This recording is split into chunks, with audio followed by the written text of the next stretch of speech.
Tingnan natin, legit ha.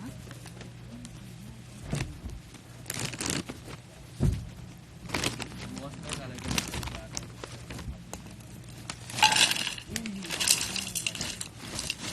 Ito maganda. Ay, walang okra. Ay, meron. Ayan, oh. Mas okay to kaysa dun sa na-pick ako. So, na-scam ako. Diba? Order na kayo. Where is the cartonis? Benta ko lang siya 150. 250 grams. Kasi yung isa 125 grams lang. Pero mas mahal siya.